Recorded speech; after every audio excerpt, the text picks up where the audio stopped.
You've been texting, calling, maybe even spending time together, and now something's changed. They're not showing up the same way. Maybe the replies got slower, the energy dropped. You feel that sinking feeling in your stomach. Are they pulling away? Let's pause. Here's what most people do. They chase. They overtext, overthink, overoffer. They try to fix the distance. But let me tell you something that'll change your entire dynamic. The moment you start chasing, you flip the power. You become the one auditioning. You hand over your value like it's a clearance sale, and it never works because attraction doesn't thrive in pursuit. It thrives in confidence and certainty. So what do you do instead? You mirror their energy, you match their effort, you focus on you. You don't shrink your worth to keep someone interested. You elevate your standards so only the right person qualifies. When someone pulls away, it's an opportunity, not a punishment. It's a spotlight on their priorities and a test of yours. The strongest move: pull into yourself, upgrade your life, set the boundary. Make space for someone who leans in when things get real. Stop proving. Start observing. That's where your power is. When someone begins to pull away, maybe they stop texting as often, cancel plans more frequently, or just seem less present. The natural instinct is to do more. You might send the first message, ask if everything's okay, suggest spending time together, or try to reignite the spark that once felt mutual. It's a completely human response. When something slips away, our reflex is to grab hold tighter. But this instinct, especially in romantic dynamics, often does more harm than good. Chasing someone who is pulling away doesn't just fail to bring them closer. It actually lowers your perceived value, both to them and, over time, to yourself. Why? Because when you chase, you're shifting the entire dynamic of the relationship. You move from being a partner to being a pursuer. You send the signal, whether you intend to or not, that their presence is more valuable than yours. It becomes a subtle transaction. You're offering your time, energy, affection, even your self-respect in hopes of getting attention, validation, or affection back. And when that happens, the balance is off. The relationship becomes one-sided, and one-sided effort rarely creates lasting connection. People are drawn to confidence, not arrogance, not aloofness, but the quiet confidence of someone who knows their worth and isn't willing to beg for love. When you chase, what you're often communicating is insecurity, that you're not sure of your value unless it's reflected in their attention. You start trying to prove yourself, showing them why they should stay, why they should like you, why they shouldn't let you go. But here's the uncomfortable truth. If someone is truly interested, you don't have to prove your value. They already see it. And if they don't, trying harder won't change that. Worse still, when you chase, you're reinforcing to the other person that they don't have to do the work. You're saying, you can disengage and I'll still be here, waiting. This makes them feel like they have all the control, and human nature often makes us devalue what's always available with no effort. Think about the things in life you've truly appreciated. Jobs, opportunities, friendships. The ones that meant the most required mutual investment. When something is just handed to us, we're less likely to treat it with care. Relationships are no different. There's also the internal impact to consider. Every time you reach out and get silence, or worse, indifference, you chip away at your own self-worth. You start questioning what's wrong with you, when the real question should be, why am I trying so hard for someone who isn't trying for me? The more you chase, the more you lose sight of your own standards, and eventually you start accepting less and less. This is how people end up in situationships or stuck in months of emotional limbo because they keep hoping effort will change someone's feelings, But effort doesn't create attraction. Space does. Self-respect does. Walking away from a dynamic where you're not met halfway sends a louder message than any paragraph. Long text ever could. It says, I know what I bring. If you don't see it, that's okay. But I won't keep trying to convince you. Now, this isn't about playing games or manipulating someone into chasing you instead. It's about being honest with yourself. Are you being chosen, or are you forcing your way into someone's emotional world? Are you holding on to hope, or responding to reality? When someone pulls away, it's not your job to close the gap, it's your cue to stop walking toward them and see if they make a move at all. That takes strength. It takes clarity, but most of all, it takes self-worth, the kind that doesn't need to be fed by anyone's attention to survive. That's the energy that attracts the right people. The ones who won't pull away when things get deep, who meet you with equal enthusiasm, who recognize your value without needing a reminder.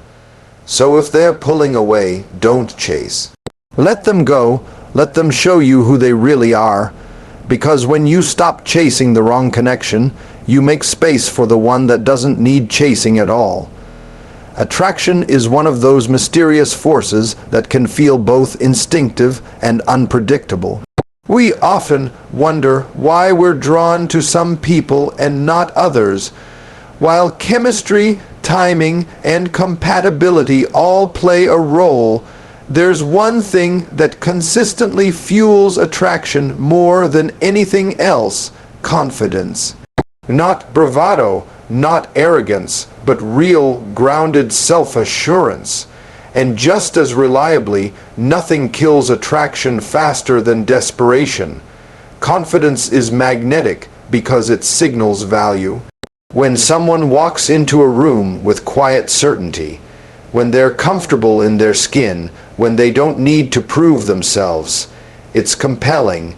You notice them, not necessarily because of how they look or what they say, but because of the way they carry themselves.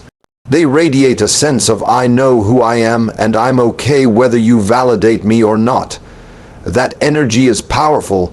It makes you want to lean in, to know more, to be around them. Why? Because humans are drawn to strength. Not aggression or dominance, but emotional strength. The ability to be okay on your own, to be centered, to be whole. Desperation, on the other hand, communicates the exact opposite. It says, I need you to choose me so I can feel okay about myself. It's a reaching energy, one that makes others feel like they've been handed responsibility for your self-worth. That's heavy. It doesn't invite connection.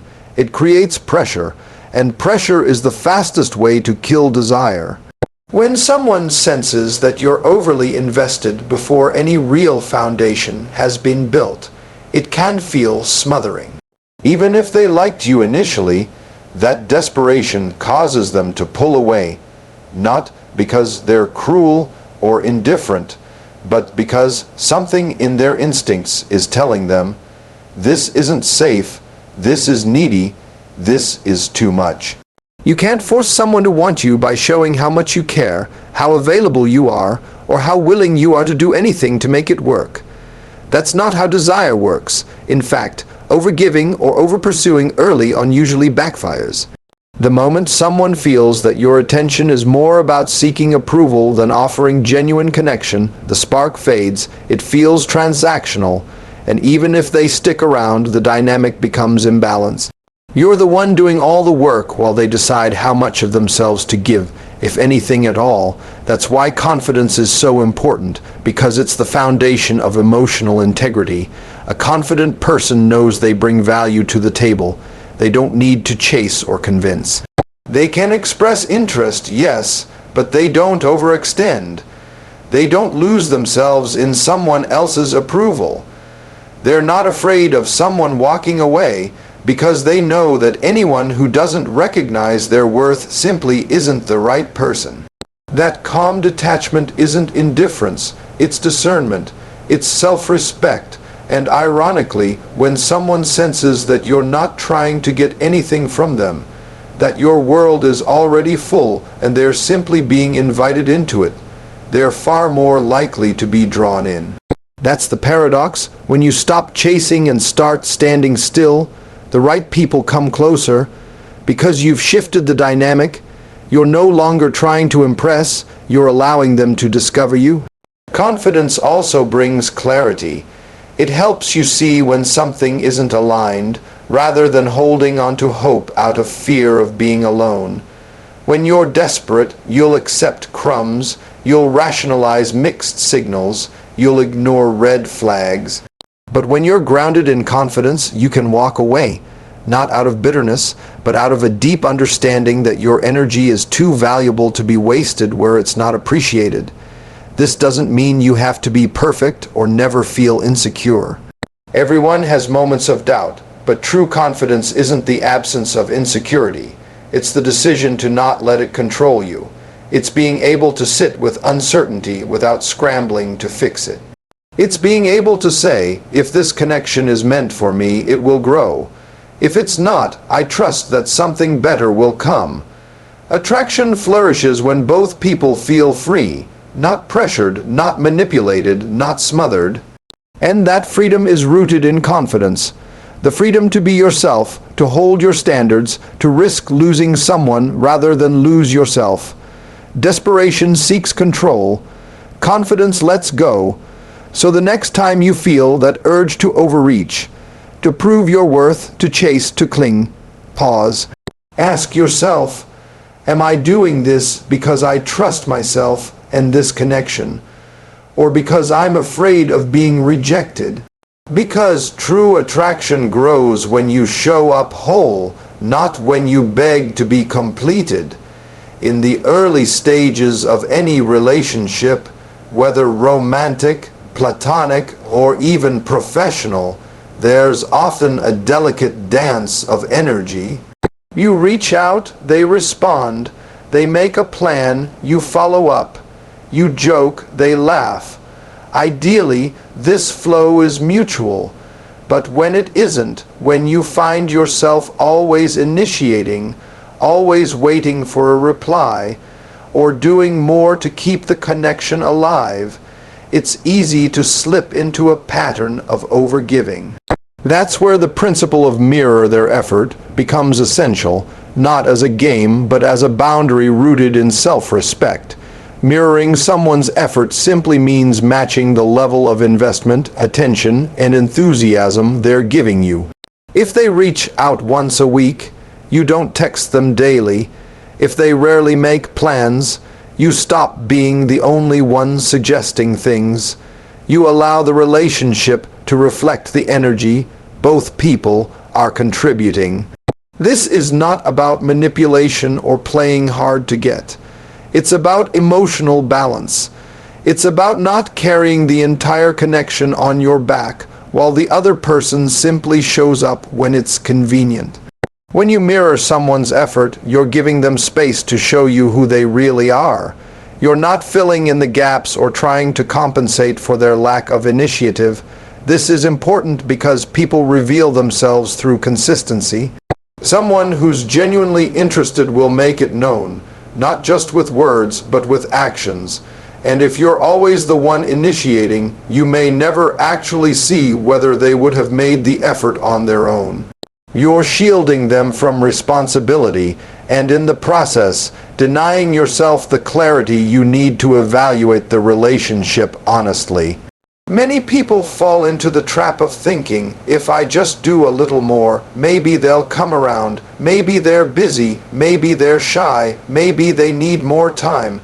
And while all of those things might be true, consistent effort is rarely confusing. If someone wants to see you, they'll find time. If they care about you, they'll show it. And if they don't, no amount of overextending on your part will change that. Mirroring effort allows you to protect your energy while staying open. It keeps you from becoming the person who's always chasing, always giving, and always waiting. It also fosters mutual respect. When you hold back from doing too much, you create space for the other person to step up. And if they don't, that's your answer. It doesn't have to be dramatic. You don't need to call them out or demand more. You just allow the natural consequences of their behavior to unfold. When someone isn't met with constant pursuit, they either lean in or drift away. Both outcomes give you valuable information. What makes mirroring effort powerful is that it brings your focus back to yourself. It reminds you that you don't need to perform or prove your worth to be loved or chosen. Your presence, your time, and your emotional investment are all valuable. When someone reciprocates, it creates connection. When they don't, your energy isn't wasted trying to build a bridge alone. It's easy to confuse this with playing games, but the intention behind it matters. Mirroring effort isn't about punishing someone or testing them. It's about aligning with reality. You're not shutting people out. You're simply responding to what they're showing you. It's a practice in emotional maturity, being present without being pushy, being available without being overexposed.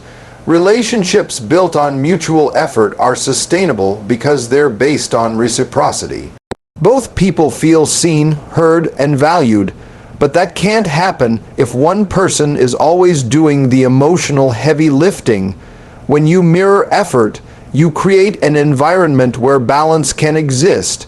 You're not trying to control the outcome. You're just observing what's real and responding accordingly. This approach also helps preserve your dignity in situations where things are uncertain. Instead of begging for attention, you're calmly stepping back and seeing what happens. And even if it hurts, there's something empowering in that, because it means you're not afraid to let go of something that's not meeting you halfway. You trust yourself enough to walk away from unbalanced dynamics and wait for something reciprocal. At the heart of it, mirroring effort is about emotional self-protection without closing your heart. It's about showing up in relationships with openness, but not at the cost of your self-worth. You're not cold. You're not distant. You're simply wise enough to give only where giving is mutual. That's not cold, it's clarity, it's strength. And it's how real, healthy connection begins. When someone starts to pull away, whether it's slow replies, canceled plans, or a general drop in energy, it's natural to feel unsettled. Your mind starts racing, trying to decode the shift. Did you do something wrong? Are they losing interest? Is it just a bad week? You may feel tempted to close the gap by reaching out more, checking in, or proving that you're still interested. But before you react, take a breath. Their distance is telling you something. Instead of rushing to fix it, start listening. Use their distance as information. This doesn't mean jumping to conclusions or writing someone off at the first sign of them being less available. People have lives, stress, responsibilities, and bad days. But patterns matter more than moments. When someone consistently shows less effort, less interest, or less emotional availability, that change speaks volumes. The key is to treat their behavior as data, not a personal indictment. Their distance isn't about your worth. It's a reflection of their emotional capacity, their level of interest, or their priorities. Too often, people take emotional distance as a challenge. They think, if I try harder, I can fix this. So they initiate more, give more, invest more, hoping that the extra effort will reignite the connection. But when someone pulls away and you compensate by leaning in harder, you create an imbalance. You end up doing the emotional labor for both of you. And in doing so, you shield them from the need to make a choice or show up fully. You rob yourself of clarity because your actions are clouding the truth of theirs. Distance is incredibly clarifying if you let it be. When someone pulls back, it creates space for you to observe rather than react. Are they checking in with you? Do they make any effort to reconnect? Do they seem indifferent or genuinely busy? These aren't rhetorical questions. They're the reality test of whether someone values the connection. You don't need to guess or obsess. Just watch. People show you exactly where they stand when you stop standing in their way. Using distance as information also requires emotional maturity. It means resisting the urge to fill in the gaps with stories that excuse their behavior. Maybe they are overwhelmed, maybe they are confused, but that doesn't change what they're giving or not giving you. It's okay to be empathetic toward what someone might be going through, but that empathy shouldn't override your own emotional needs. You can understand their situation and still acknowledge that the connection isn't working for you. Compassion is important, but so is honesty. One of the hardest lessons in relationships is learning that not all emotional distance is meant to be bridged. Sometimes it's a natural drift revealing incompatibility. Sometimes it's a soft goodbye. Sometimes it's just disinterest dressed up as uncertainty. And if you keep trying to close the gap, you'll miss what their absence is trying to tell you. That they're not choosing you, that they're not showing up, that they're not ready or willing to meet you where you are. But none of that is about you not being enough. It's simply the truth of who they are right now. And your job isn't to chase or convince. Your job is to pay attention, to trust your instincts when something feels off, to let their actions speak louder than their words. If someone tells you they care but shows you distance, believe the action. Because words can be comforting, but behavior is the real story. There's power in staying still, in not overreaching, in letting someone's absence answer the questions you were afraid to ask. You don't need to send another message to gauge their interest. You don't need to test them or corner them into a conversation. You just need to watch what they do when you stop doing everything. That silence, that space, that's where the truth lies. Ultimately, using someone's distance as information protects your self-respect. It keeps you from staying too long in dynamics that are lukewarm, uncertain, or one-sided. It helps you make decisions rooted in reality, not fantasy, and it reminds you that your time, attention, and emotional availability are privileges, not guarantees. If someone wants to be part of your life, they'll show it. If they don't, their absence will show that too. Let distance speak, and more importantly, let yourself listen. When someone starts to pull away, or when a relationship feels uncertain, it's incredibly easy to make that person the center of your emotional universe. You analyze every message, reread old conversations, and replay your last interaction trying to figure out what changed. You start to mold your schedule, your mood, and sometimes even your self-worth around how available or engaged they are. This kind of fixation is draining, and it quietly robs you of something vital, your sense of self. That's why one of the most powerful things you can do in these moments is to shift the focus back to your own life. It's not about pretending you don't care or trying to manipulate them by appearing busy. This isn't about playing it cool. It's about actually reclaiming the parts of yourself that got lost in the pursuit of someone else's attention. Because the truth is, when you overfocus on another person, you begin to underfocus on your own joy, your own growth, and your own purpose. You start living reactively instead of intentionally. Shifting the focus to your life is an act of emotional realignment.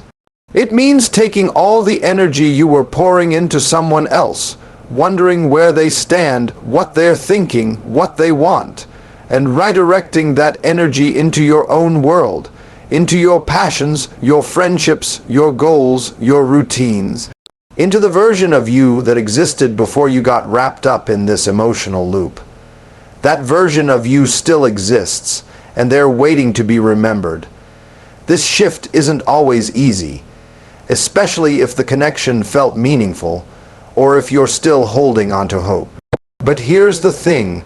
When you stay stuck in limbo, waiting for someone else to decide your future. You abandon yourself in the process.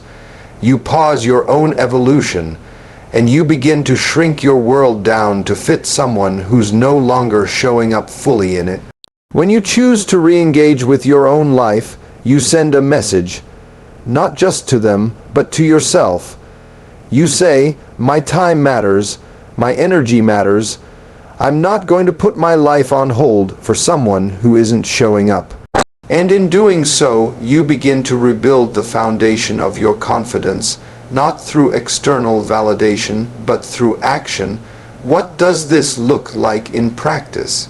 It means making plans that excite you, even if it's just something simple like exploring a new hobby, booking a fitness class, or catching up with an old friend.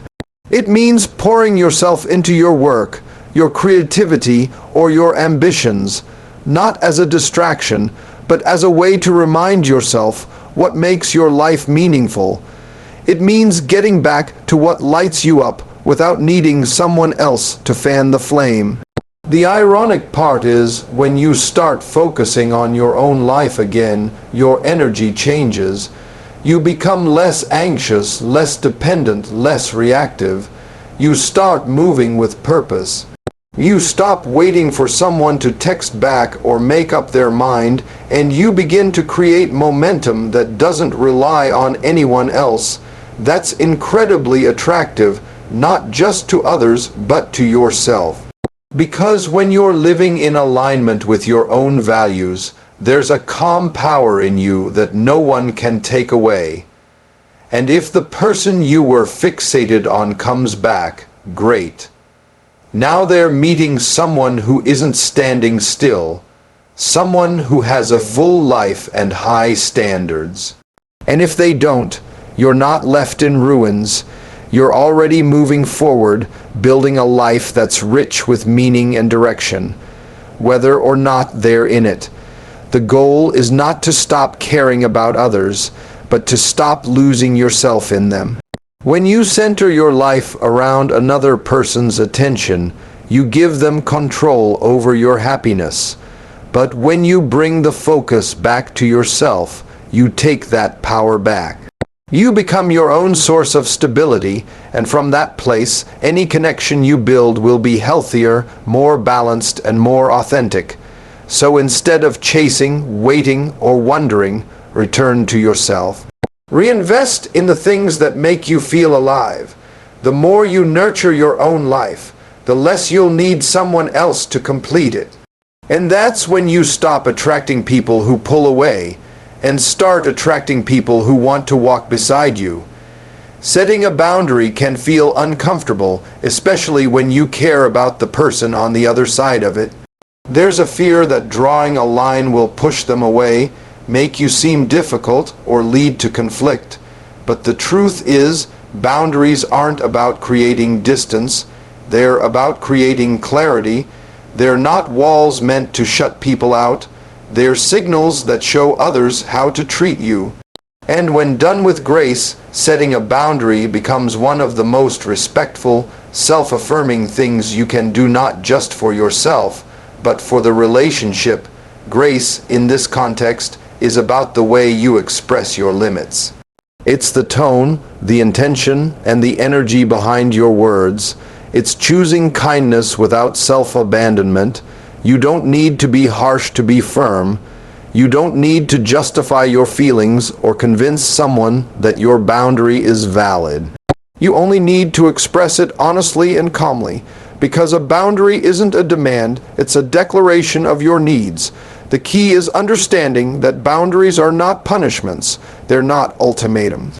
They're information. When you say, I need more consistency in communication to feel safe in this relationship, you're not threatening to leave. You're being transparent about what you require to stay emotionally connected. When you say, I'm not okay with being spoken to that way, you're not rejecting the other person. You're affirming your own self-worth. That distinction matters because grace is found in how you honor both your truth and the dignity of the person you're speaking to. Many people struggle with boundaries because they equate them with conflict, but silence is often more damaging than honesty. When you avoid setting a boundary to keep the peace, you trade short-term comfort for long-term resentment. You start bending, tolerating, absorbing, and over time you lose a little more of yourself. You stop feeling safe. You start feeling small, and the relationship becomes built not on authenticity, but on suppression. Graceful boundaries protect your energy while keeping your heart open. You can say no and still be loving. You can step back and still care. You can want space without anger. It's all about the intention. Boundaries set from fear or ego tend to sound like blame, but boundaries set from self-awareness sound like truth. The difference is subtle but powerful. It helps to remember that not everyone will like your boundaries, and that's okay. People who benefit from your lack of boundaries are often the ones most resistant when you finally speak up, but their reaction isn't your responsibility. Your responsibility is to be honest with yourself about what you need to feel respected, safe, and valued. If someone can't meet that, it doesn't make your boundary wrong. It just makes the relationship misaligned. A graceful boundary sounds like, "I really enjoy spending time with you, and I've noticed that last. It plans leave me feeling unconsidered. I'd appreciate more notice in the future." It's not about control, it's about clarity. Or, "I value our conversations, but I'm not available to discuss that topic right now. Let's talk about it another time." That's not avoidance, it's emotional regulation. Boundaries, when communicated with grace, allow others to meet you with intention rather than assumption. They remove the guesswork, they build trust, they show maturity, and most of all, they protect the integrity of the connection.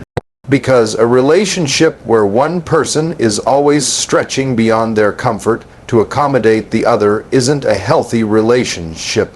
It's a lopsided performance. You don't have to be cold to be clear. You don't have to be loud to be heard. Grace is found in the quiet confidence that says, "This matters to me." It's in the self-trust that allows you to advocate for your needs without apology. And it's in the courage to believe that the right people won't be pushed away by your boundaries. They'll be drawn closer by your honesty. So the next time your instincts are telling you that something feels off, don't silence them to keep someone else comfortable. Tune in, speak up, and remember that boundaries are an act of love for yourself and for the possibility of something real. You deserve a connection that doesn't make you question your worth. If someone pulls away, let them. You're not here to chase love. Your energy is valuable, give it to those who honor it. Boundaries don't push the right people away. They clarify who belongs. Distance reveals truth, don't be afraid to see it. Mirroring effort is not a game, it's emotional intelligence. Focus on your life, wholeness is more attractive than need. Never apologize for wanting clarity, respect, or consistency. Trust what their actions say, not just what you hope they feel. Let go with grace and make space for what's real.